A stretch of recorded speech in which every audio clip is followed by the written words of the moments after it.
Diobass Info TV dañuy wax ak Diobass.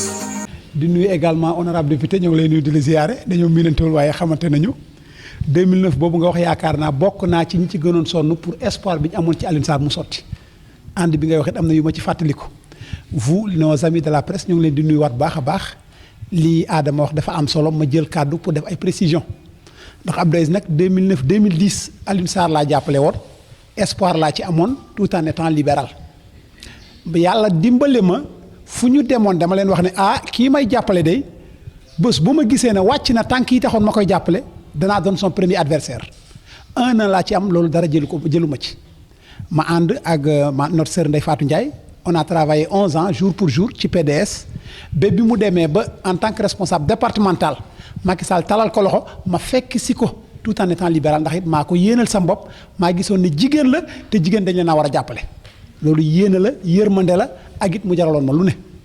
comme ni ko Jean waxee synergie bi lu mu ci wax du ma ci sori lépp lu ñu mënoon def nañ ko pour woon waa Diobass ne ak lu mën a xew Alioune Sarr su ñu deful nawle nañ ko wax démboom lan la parce que 2009 ñoo ko doon jàppale. comme ni ko honorable député waxee paan oto am na fi dem ba daanaka oto yi paan ku mel ni man fanaan ci oto yi ñoom ñu dellu Thiès bu subaa ñu seet naka la ñuy dépanner kon bu ñu gëmloo nit ñi ne alal mooy gagné commune dama jàpp ne problème dafay daal di am. synergie bi lépp luñ ci def yaakaar naa ku xool xam ne moo tooñ ci kaw ba ci suuf nga nekk ak ay nit Benno Bokk Yaakaar def fukki at ak ñaar ñuy xaar nga war a ñëw ne naka lay demee kan moo war a topp ma jiitu kan moo war a jiitu ma topp tel que ni ngeen ma ko defalee waaye déedéet man rek maa baax. man rek maa war a am teraanga kon man je m'autoproclame Jean ñu ànd ci dox ci loolu moom it ma koy saluer bu baax a baax ndax boo fekk ne 2014 sax la njëkk a démarqué wu on a un ami comme ma ne woon Jean day bàyyi na Benno bi te mu ngi liggéeyal Benno bi de manière tout à fait solitaire ba appuyé naa ko personnellement avec des moyens personnels kon loolu ay valeurs la yoo xam ne ñu ngi Diobass bu ko nit ñi fàtte kon bu ñu demee ba synergie bi mujjee na mu mujjee ma sœur Ndeye Fatou it jàpp ne. moom ak majorité équipe am muy commune comme département que lii buntu la mën na faa am cër lii ma war mooy ma gunge ko ba mu yegg fii baax na mu ne baax na ma ne kon man day samay principe lii la ma may samay principe li ma may Alioune Sarr fàttewu ma 2012 xeex bu mu daan xeex ci 3 mandats 3 mandats day na saxal démocratie 3 mandats day dem ba day faucher la relations humaines day mel ni man nit laa ki gën wal nit kon boobu intérêt nekku ca mu ngi woon ci naaj ba su demee ba ne ci kër gi ne 3 mandats 4 mandats baax na. man Abdou Aziz du ma ci jàpp du ma ci woo aucun Diobass wax beneen bi ci topp am na ñu ko wax léegi foncier bi yaakaar naa ñun ñoo ci war a am problème nañ xoolaat li fi xew li xew SCAC bokk naa ci ñi xeex ba SCAC daw Alioune Sarr moo nekkoon le complice de SCAC je pèse bien mes mots bi SCAC dawee toog na 3 ans nee na dafa désaffecté il revient pour dire que une partie dama ko joxe ay usage d'habitation une partie ma teg ko pour ban projet laa fi mën a def. loolu mooy naa suy mbomboy pepp ngeen sëgg di for ma wuti 3e mandat may lancer message waa mbomboy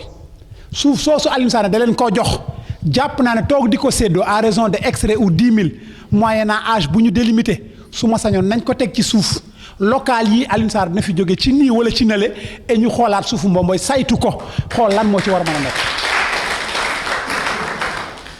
beneen bi ci topp honorable wax na ko Ngol Fagning Diobass City bi ñuy wax. li ma gën a métti ci ni Alioune Sarr doxale day toog ak ay partenaires am dans des restaurants de la place man maay wax de wax ak ñoom ba am see compromis toog Dakar jël ay benn wii ne leen dem leen commune ba defee ko ni defee ko ne le pire des cas mën na ko faa bañ a fekk su ko fa fekkee day mel ni ku yëgul lu xew fekk schéma la ñuy def yëpp loolu la neex Alioune Sarr buñ ca génnee mu wëlbatiku ne leen projet baa ngi nii mais ni mbomboy demee rek lay demee wat li xew pax mi ku ne gis na ko askan baa ngi jooy askan baa ngi ñaxtu kon li ñu bëgg a xam mooy Alioune Sarr négociation yi muy def ban débat ouvert la ci def kan la ci waxtaanal ba war a jàpp ne yooyu projet Diobass la li borom xam-xam yi wax tout ce qui se fait même si pour moi à mon absence ou à mon insu je considère que ça a été fait contre moi kon Alioune Sarr lu muy def ci suuf si à l'absence des Diobassois des chefs de village des femmes des OCB jàpp naa ne boppam la koy defal intérêt boppam la koy defal. li ci topp it may woowaat ñëpp di leen wax ne man de rejoindre naa le Wallu au nom de mon parti le PDS lépp luñ ci mën danañ ko def waaye Jean wax na ko léegi élection yi dafa di élection locale parti yi nañ ci def ndànk l'heure est grave Diobass ci pax la ne dañ ko cee war a jële Alioune Sarr nee na dafa yor alal fu mu fekk gor jënd la fu mu fekk ku diñ mu waxaale ak yow jàpp naa ne Diobass waay day bu dee dañuy wax ci wàllu responsable ku ci am njëg jar nga wala waxaale nañu ak yow waaye kon électorat bi la ñuy xaar jàpp naa ne boobu électorat amul njëg amul waxaale amul dara Alioune Sarr def na 12 ans day dem beneen job yobas toog loolu laa gëm ci loolu lay dox jërë ngeen jëf. Diobass Info TV, nañ wax ak Diobass.